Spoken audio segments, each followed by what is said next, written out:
नेपाल दर्पणमा साथी भोजेन्द्र बस्नेतसँगै अर्जुन पोखरेलको नमस्कार। नेपाल दर्पण उज्यालो रेडियो नेटवर्क काठमाडौँमा 90 मेगाहर्जसँगै देशभरि विभिन्न एफएम स्टेशनहरूबाट तथा मोबाइल एप्लिकेशन र अनलाइनबाट संसारभर एक साथ प्रसारण भइरहेको छ। नेपाल दर्पण शुरू गरौं मुख्य खबरका शीर्षकहरूबाट। नेपालमा थप 1 जनामा कोरोनाको ओमिक्रोन भेरिएन्ट पुष्टि, तेस्रो लहरको जोखिम बढेकाले तयारी थालिएको स्वास्थ्य मन्त्री खतिवड़ाको भनाई। 11 गतेदेखि शुरू हुने माओवादी केन्द्रको राष्ट्रिय सम्मेलनमा 1533 जना प्रतिनिधि सहभागी हुने, देशभित्र र बाहिरका अतिथिलाई आमन्त्रण नगर्ने। नेपालमा पनि बालबालिकामा देखिने बाथमुटु रोगको समस्या बढ्दै, घाँटी दुखेमा बाथमुटु रोगको जोखिम हुने डाक्टरको भनाई। घाँटी दुखेको बिरामीहरूको बच्चाहरूको चाहिँ त्यसको कारणले गर्दाखेरि मुटुको भाग असर गर्छ। मालदिप्समा भारत विरुद्धको आन्दोलन चर्किँदै, विपक्षीले झुटो प्रचार गरेर भारतको विरोध गरिरहेका मालदिप्स सरकारको भनाई। र क्रिकेट खेलाडीमाथि गरिएको कारबाही फिर्ता गर्न क्यानका 6 जना केन्द्रीय सदस्यको माग। प्रधानमन्त्री कप महिला क्रिकेटमा एपीएफको दोस्रो जित, प्रदेश 2 सँग हारेको गण्डकी सेमी फाइनल नपुग्दै बाहिरियो। नेटवर्कबाट प्रसारण भइरहेको नेपाल दर्पणमा अब सुनौ पूरा खबर। नेपालमा थप 1 जनामा कोरोना भाइरसको ओमिक्रोन भेरिएन्ट पुष्टि भएको छ। जिन सिक्वेन्सिङका क्रममा 98 वर्षका पुरुषमा ओमिक्रोन भेरिएन्ट पुष्टि भएको स्वास्थ्य तथा जनसंख्या मन्त्रालयका प्रवक्ता डाक्टर संगीता कौशल मिश्राले जानकारी दिनुभयो। ती वृद्धको आइसोलेसनमा उपचार भइरहेको उहाँले बताउनुभयो। यो सँगै नेपालमा ओमिक्रोन भेरिएन्ट पुष्टि हुनेको संख्या 3 जना पुगेको छ। यसअघि डिसेम्बर 6 तारिखमा दक्षिण अफ्रिकाबाट आएका 1 जना विदेशी र उनको सम्पर्कमा आएका अर्का व्यक्तिमा ओमिक्रोन भेरिएन्ट पुष्टि भएको थियो। अहिले संक्रमण पुष्टि भएका व्यक्तिसँग सम्पर्कमा रहेकाहरूको पनि जाँच गर्ने क्रम चलिरहेको मन्त्रालयका प्रवक्ता मिश्राले बताउनुभयो। ओमिक्रोन भेरिएन्ट कोरोना भाइरसको अरू भेरिएन्ट भन्दा चाँडो फैलिने वैज्ञानिकहरूले बताउँदै आएका छन्। यसैबीच ओमिक्रोन भेरिएन्टका कारण तेस्रो लहरको जोखिम बढेपछि सरकारले पूर्व तयारी बढ़ाएको छ। स्वास्थ्य मन्त्रालयको नियमित प्रेस ब्रिफिङमा स्वास्थ्य तथा जनसंख्या मन्त्री विरोध खतिवड़ाले तेस्रो लहरको चुनौतीसँग जुझ्न अस्पतालहरूलाई तयारी अवस्थामा राख्न थालिएको र खोप अभियानलाई तीव्रता दिइएको बताउनुभयो। फेरि अहिले ओमिक्रोन नामक नयाँ लहर सिर्जना भएको छ र यसको लागि सरकारले अस्पतालहरूलाई आवश्यक जनशक्ति सरसामग्रीहरू सहित तयारी अवस्थामा रहन निर्देशन दिएको र तयारी हालतमा राखिएको कुरा समेत यहाँहरूलाई जानकारी गराउन चाहन्छु। सरकारले कोभिड-19 रोकथामका लागि खोपहरू सर्वसाधारणलाई सहज हुने गरी उपलब्ध गराउने गरी काम गरिरहेका छौं। सूचनाहरू प्रवाह हामीले गरिरहेका छौं। मन्त्री खतिवड़ाले विश्व स्वास्थ्य संगठनले अनुमति दिएमा आउँदो जनवरी महिनादेखि खोपको बुस्टर डोज दिन थाल्ने पनि बताउनुभयो। यसैबीच पछिल्लो 24 घण्टामा 236 जनामा कोरोना संक्रमण पुष्टि भएको छ। 7233 जनाको पीसीआर गर्दा 217 जना र 4043 जनाको एन्टिजेन परीक्षण गर्दा 19 जनामा संक्रमण पुष्टि भएको। यस्तै पछिल्लो 24 घण्टामा 272 जना कोरोना मुक्त भएका छन्। थप 2 जनाको संक्रमणका कारण ज्यान गएको छ। नेकपा माओवादी केन्द्रले प्रथम राष्ट्रिय सम्मेलनको लोगो सार्वजनिक गरेको छ। पार्टी केन्द्रीय कार्यालय पेरिस डाँडामा पत्रकार सम्मेलन गरेर माओवादी केन्द्रका प्रवक्ता कृष्णबहादुर महराले लोगो सार्वजनिक गर्नुभएको हो। माओवादी केन्द्रको राष्ट्रिय सम्मेलन आउँदो 11 गतेदेखि शुरू हुँदैछ।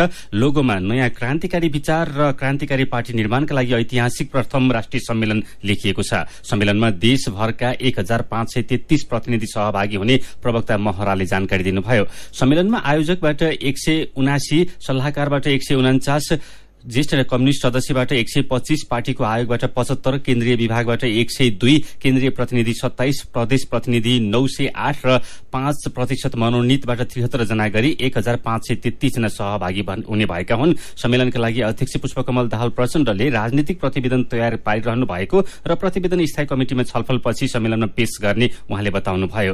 राष्ट्रिय सम्मेलनबाट क्रान्तिकारी पार्टी र विचार निर्माण गर्ने उहाँले बताउनुभयो। पार्टीको महाधिवेशन नभई राष्ट्रिय सम्मेलन भएको देशभित्र र बाहिरबाट कुनै पनि अतिथिलाई आमन्त्रण नगर्ने महराले बताउनुभयो। यसैबीच नेकपा माओवादी केन्द्र प्रदेश नम्बर 1 को पदाधिकारी चयनको लागि अहिले मतदान भइरहेको छ।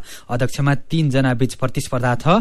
मुकसाहाङ मेन्याङबो, हर्कबहादुर नेम्माङ र कुबेर श्रेष्ठबीच अध्यक्ष पदमा मनोनयन दर्ता गराएर प्रतिस्पर्धा भइरहेको निर्वाचन समितिले जनाएको छ। यस्तै 3 जना उपाध्यक्षको लागि 12 जना, 1 जना सचिवको लागि 3 जना, 3 जना सहसचिवको लागि 14 जना र 1 जना कोषाध्यक्षमा 3 जनाको मनोनयन परेको छ। दिउँसो 4 बजेदेखि शुरू भएको निर्वाचन प्रक्रिया आजै सकेर राति 11:30 बजे शपथ ग्रहण गराउने तयारी भइरहेको निर्वाचन समितिले जनाएको छ।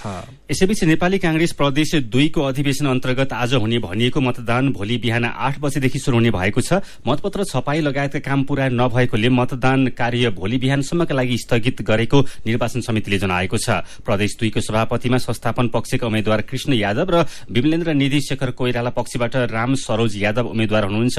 सभापति शेरबहादुर देउवा पक्षले आजै मतदान गर्नुपर्ने भन्दै नाराबाजी गरेपछि झडप समेत भएको र हस्तक्षेप गरेर अवस्था सामान्य बनाएको प्रहरीले जनाएको छ। यसैबीच नेपाली कांग्रेसको 14औं महाधिवेशन अन्तर्गत जारी मतगणना आज सकिने भएको छ। दलित, जनजाति, खस आर्य र आदिवासीको मतगणना सकिएको 14औं महाधिवेशन अन्तर्गत मतगणना सकिने पार्टी निर्वाचन समितिले जनाएको हो। अब 3वटा क्लस्टरको झण्डै 2000 का दरले मतगणना बाँकी रहेको र राति अबेरसम्म मतगणना सकिने नेपाली कांग्रेसको 14औं महाधिवेशनको निर्वाचन समितिका आयुक्त गोपाल घिमिरेले जानकारी दिनुभयो।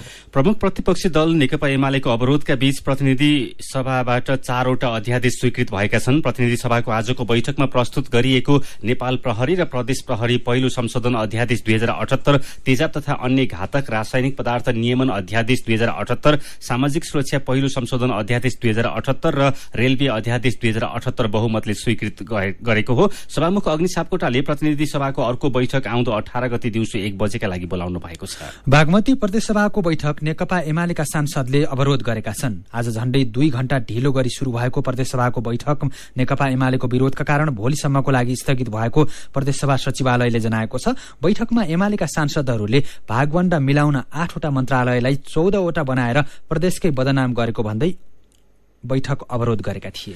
निर्वाचन आयोगका प्रमुख निर्वाचन आयुक्त दिनेश कुमार थपलियाले आउँदो वैशाख 20 गते पालिकाको चुनाव गराउने गरी आयोगले तयारी थालेको बताउनु भएको छ। काभ्रेको धुलीखेलमा शुरू भएको निर्वाचन सञ्चालन र व्यवस्थापन सम्बन्धी महिला पत्रकारसँग कार्यशाला गोष्ठीमा प्रमुख आयुक्त थपलियाले स्थानीय सरकार रिक्त रहने विषय कल्पना समेत गर्न नसकिने र उहाँहरूको अवधि थप गर्ने कानूनी व्यवस्था नरहेकाले वैशाखभित्रै चुनाव गर्नुपर्ने बताउनुभयो। पालिकाको चुनावका लागि छिट्टै मिति तय गर्न आयोगले सरकारलाई सिफारिस समेत गर्ने तयारी गरेको उहाँले बताउनुभयो।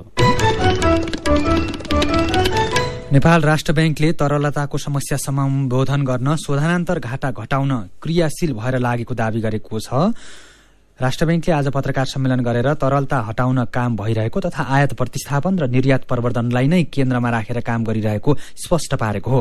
कार्यक्रममा गभर्नर महाप्रसाद अधिकारीले चालू आर्थिक वर्षको पुष 5 गतेसम्म स्थायी तरलता सुविधा मार्फत 2500 अर्ब, ओभरनाइट रिपोबाट 69 अर्ब, रिपोबाट 220 अर्ब र सोझै खरिद गरेर 27 अर्ब रुपियाँ प्रवाह भएको जानकारी दिनुभयो। आजसम्म पुनर्कर्जा सुविधा 92 अर्ब रुपियाँ स्वीकृत भइसकेको, पालिकाको निक्षेपको 80% बैंकहरूले निक्षेपका रूपमा गणना गर्न पाउने व्यवस्था गरेको तथा ब्याज दर केही बढेकोले निक्षेप संकलनमा वृद्धि भई कर्जाको मागमा कमी आउने गभर्नर अधिकारीको भनाइ छ। शोधनान्तर घाटा घटाउन चाँदी आयातका निम्ति विदेशी मुद्रा उपलब्धताको सीमा तोकिएको, वैदेशिक रोजगारीमा रहेकाहरूलाई बैंकको खातामा 1% थप ब्याज दिइएको, केही वस्तुको आयातमा 7% नगद मार्जिनको व्यवस्था गरिएको जानकारी गभर्नर अधिकारीले दिनुभयो। सीधा कुरा प्रश्न विचार, यो हो उज्यालो रेडियो नेटवर्क काठमाडौँमा 90 मेगाहर्ज। नेपाल दर्पणमा कुराकानीसँगै खबरको सिलसिला बाँकी नै छ, सुन्दै गर्नुहोला। तपाईँ अहिले रेडियो, मोबाइल एप्लिकेशन र अनलाइनबाट प्रसारण भइरहेको उज्यालो रेडियो नेटवर्कको नेपाल दर्पण सुन्दै हुनुहुन्छ।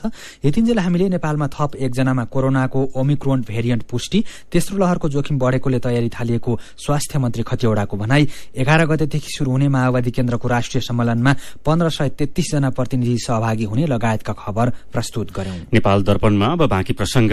नेपालमा पनि बालबालिकामा देखिने बाथ मुटु रोग बढ्दै गएको छ। नेपालमा वर्षेनी 300 जनादेखि 500 जना बालबालिकालाई यो रोग लाग्ने गरेको विभिन्न सर्वेक्षणले देखाएका छन्। बाथमुटु रोग भएका मध्ये झण्डै 10% को ज्यान जाने गरेको छ। अहिले नेपालमा झण्डै 75,000 बाथमुटु रोगी भएको अनुमान गरिएको छ। शहीद गंगालाल राष्ट्रिय हृदय रोग केन्द्र अस्पताल बाँसबारीमा कार्यरत मुटु रोग विशेषज्ञ डाक्टर युवराज लिम्बुलाई साथी जानुका दुवाडीले बाथमुटु रोगलाई कसरी बुझ्न सकिन्छ भनेर सोध्नु भएको छ। सामान्य चाहिँ यो अब स्कुल जाने उमेर समूहका बाल बच्चाहरूमा चाहिँ घाँटी दुखेर, सबै घाँटी दुख्नेले चाहिँ बाथ मुटु रोग हुँदैन, तर अधिकांश घाँटी दुखेको बिरामीहरूको बच्चाहरूको चाहिँ त्यसको कारणले गर्दाखेरि मुटुको भाल्भहरूलाई असर गर्छ। मुटुको भाल्भहरू खराब हुँदै जान्छ। मुटुको भाल्भ भनेको एक किसिमको ढोका जस्तो हो होइन, रक्त प्रवाह हुँदाखेरि अगाडि बढ्न दिने, पछाडि आउन नदिने, त्यस्तो किसिमको भाल्भहरू हो, त्यो भाल्भलाई ड्यामेज गरिदिन्छ त्यसले असरले होइन। बाथमुटु रोगले भाल्भलाई असर गरेपछि बाथमुटु रोग हुन्छ। सामान्य त्यसरी बुझ्दा हुन्छ। टन्सिल धेरै व्यक्तिहरूलाई भएको हुन्छ, यो चाहिँ बाथमुटु रोग नै लागेको हो भनेर पनि हामी आफैले बुझ्न सक्छौँ कि त्यो परीक्षण पछि मात्रै थाहा हुन्छ? त्यति साह्रो डराइहाल्नु पर्दैन। घाँटी दुख्यो टन्सिल भयो भनेर त्यो नै सब बाथमुटु रोग भइहाल्छ भने त्यति साह्रो डराउने चाहिँ होइन। तर यसको त यो होइन कि नडराउनु पर्ने रहेछ टन्सिल भइरहोस् भनेर चाहिँ त्यो चाहिँ त्यति साह्रो इग्नोर पनि गर्नु हुँदैन। त्यसलाई ठिक किसिमले लिनुपर्छ। भइसक्यो बालबच्चाहरूलाई घाँटी दुख्ने वातावरण नहोस्, टन्सिल घाँटीको इन्फेक्सन नहोस् भनेर चाहिँ जोगाइरहनै पर्छ। कस्तो खालको लक्षणहरू देखियो भने चाहिँ डराउनु पर्छ अर्थात् अस्पताल जानुपर्ने हुन्छ? बच्चाको त मुटु बाहिरबाट चलेको देखिन्छ भन्छ नि, त्यस्तो हुन्छ।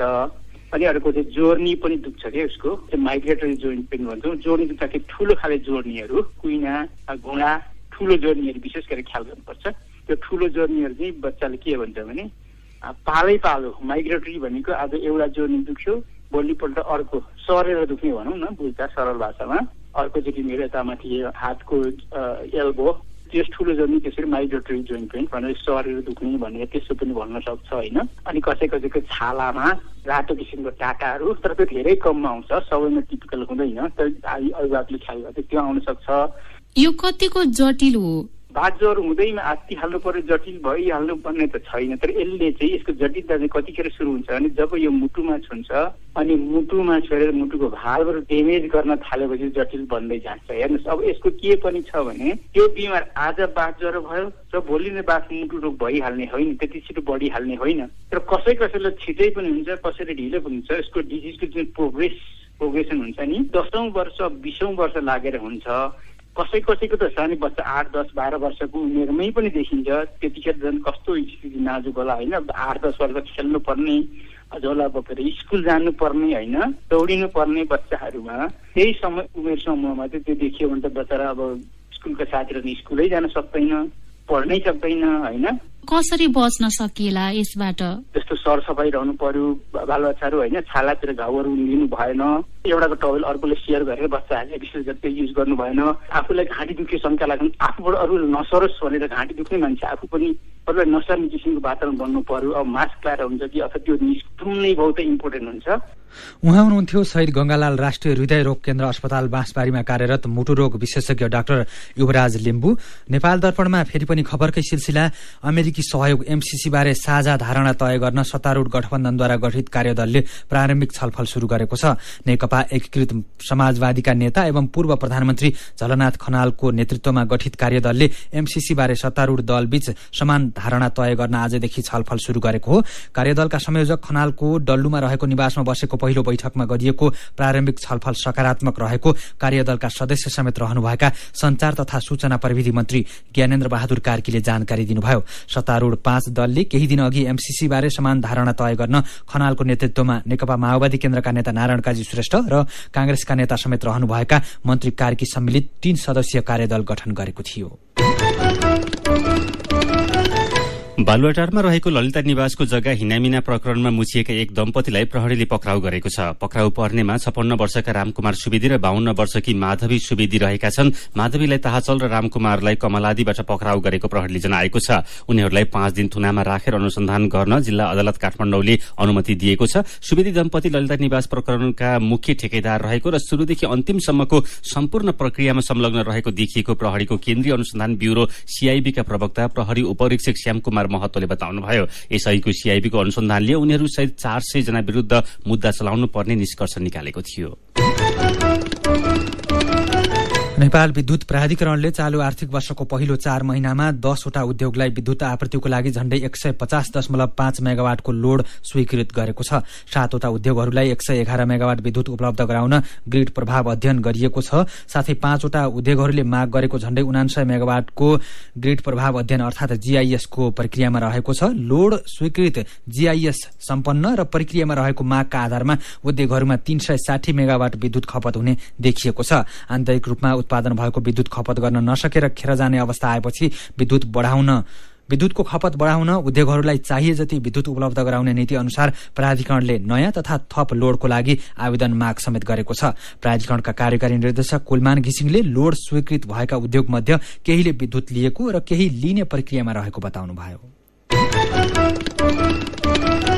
नेपाली सेनाले आफ्ना कर्मचारीलाई घर बनाउन सहुलियतपूर्ण कर्जा दिन शुरू गरेको छ। सैनिक सेवामा न्यूनतम 10 वर्ष पूरा गरेका श्रीमान वा श्रीमतीको नाममा नेपालभर जुनसुकै ठाउँमा घर बनाउनको लागि सेनाले सैनिक सकल दर्जा सहुलियतपूर्ण आवास कर्जाको शुरूआत गरेको हो। कार्यक्रमको आज प्रधान सेनापति प्रभुराम शर्माले शुभारम्भ गर्नुभयो। यो कार्यक्रममा सेनाका कर्मचारीले 3.32% ब्याज दरमा 25 लाख रुपियाँसम्मको आवास कर्जा पाउनेछन्। अहिलेसम्म 20 जनाको आवेदन प्राप्त भएकोमा 7 जनाको प्रक्रिया पूरा भएर रकम लिने क्रममा रहेका सेनाले जनाएको छ। यसको लागि नेपाली सेनाले गएको कार्तिक 22 गते राष्ट्रिय वाणिज्य बैंक र राष्ट्रिय बीमा संस्थानसँग सम्झौता गरेको थियो।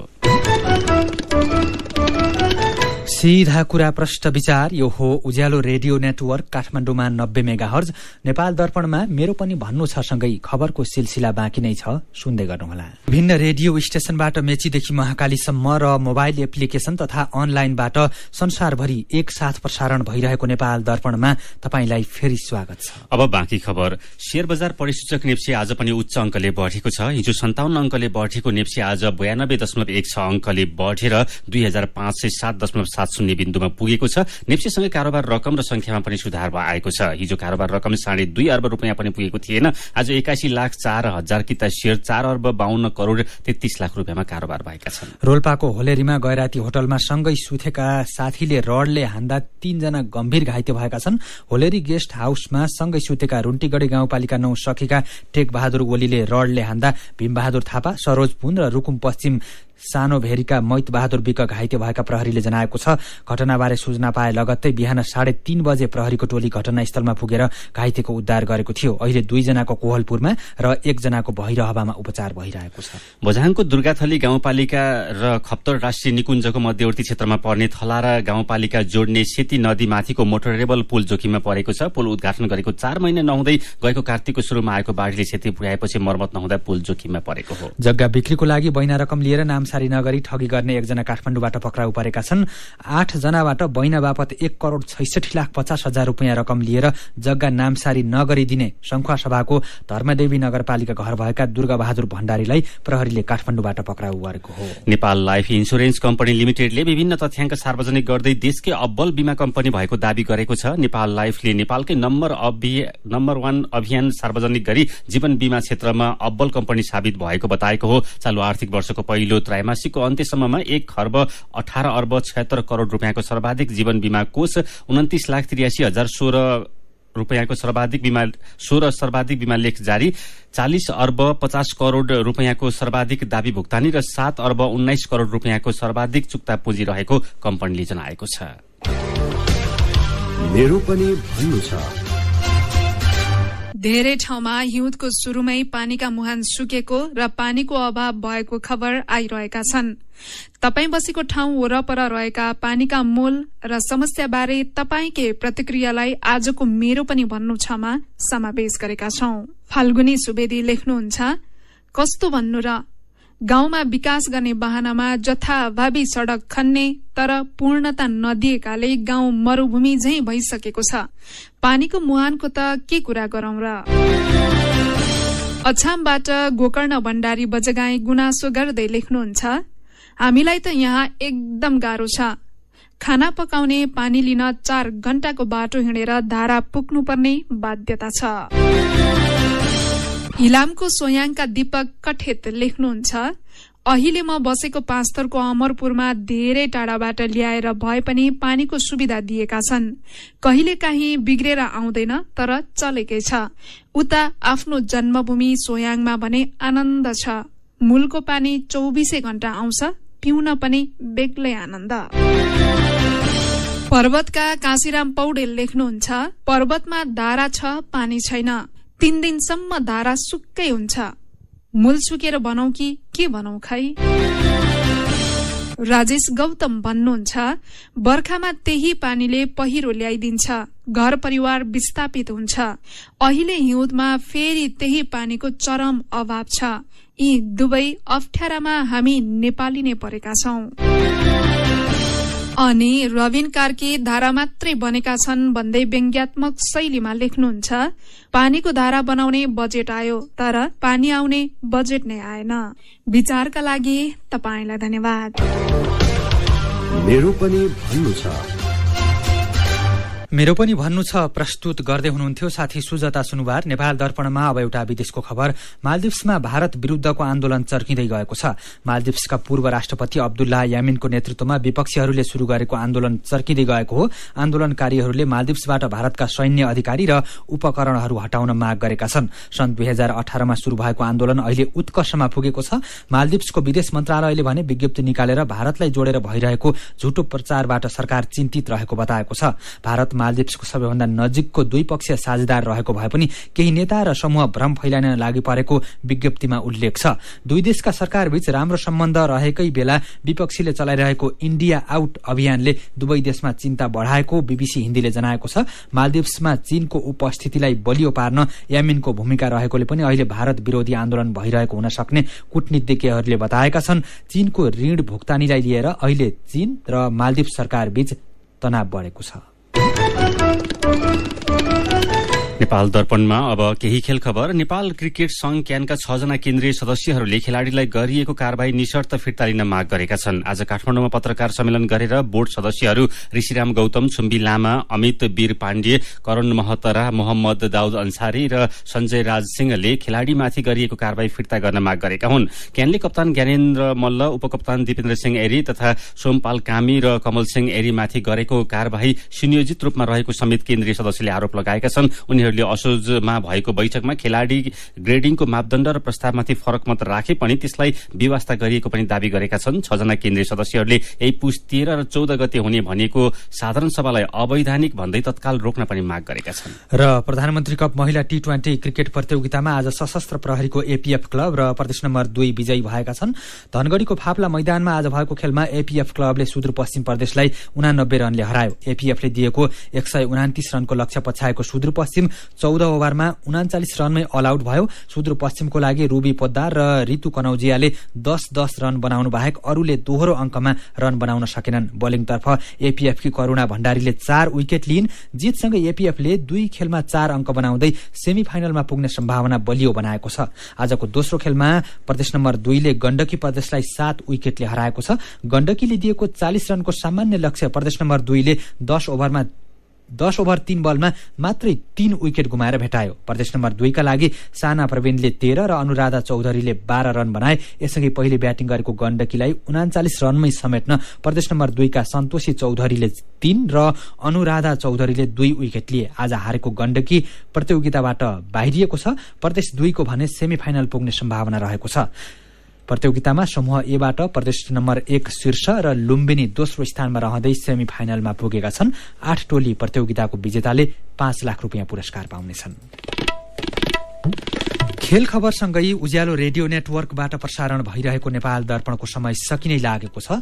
बिदा हुनु अघि आजका मुख्य खबरका शीर्षकहरू फेरि एकपटक। नेपालमा थप 1 जनामा कोरोनाको ओमिक्रोन भेरिएन्ट पुष्टि। तेस्रो लहरको जोखिम बढेकाले तयारी थालिएको स्वास्थ्य मन्त्री खतिवड़ाको भनाई। 11 गतेदेखि शुरू हुने माओवादी केन्द्रको राष्ट्रिय सम्मेलनमा 1533 जना प्रतिनिधि सहभागी हुने।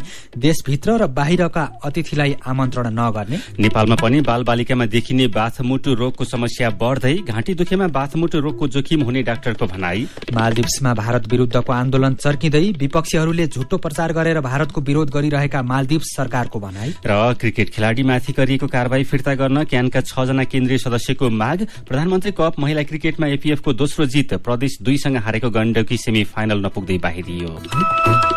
आजको नेपाल दर्पण सकिएको छ। प्रविधिमा साथ दिने साथी संघर्ष विष्टसँगै हामी भोजेन्द्र बस्नेत र अर्जुन पोखरेल पनि विदा हुन्छौं। कोरोना संक्रमणको जोखिम कायमै रहेकोले कोरोना विरुद्धको खोप लगाउन छुट्नु भएको छ भने आफ्नो वडामा सम्पर्क गरेर खोप लगाउनु होला। नमस्कार।